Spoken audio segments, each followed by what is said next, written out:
எப்படியெல்லாம் உங்களை ஃபோட்டோ எடுக்க சொல்லி டார்ச்சர் பண்ணுறாங்க?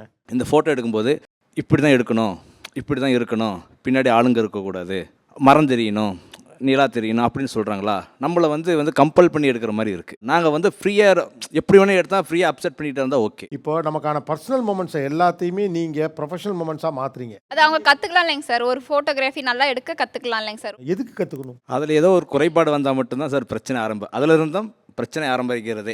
ஏன்னா அந்த ஃபோட்டோ இது கூட எனக்கு தெரியலையா? ட்ரிப் போவோங்க சார். இப்போ கூட ஒரு ஊட்டிக்கு போனோங்க சார். ஒரு 5 பிளேஸ்க்கு போனோம். ஒரு இடத்துக்கு வரவே இல்லைங்க சார். 2 இடத்துக்கு அவங்க தான் டிரைவ் பண்ணாங்க. எங்கள் 2 ஃபேமிலி போயிருந்தோம். அண்ணா ஃபேமிலி நாங்களும் போயிருந்தோம். யார் வண்டி ஓட்டினா? அவரே தாங்க சார் ஓட்டினாரு. சார் அப்போ என் மண்ணில் எப்படி நீங்கள் யோசனை பண்ணுங்கள் சார். ஒரு ஃபோட்டோங்கிறது 2 ஃபோட்டோ எடுத்து தரலாம்.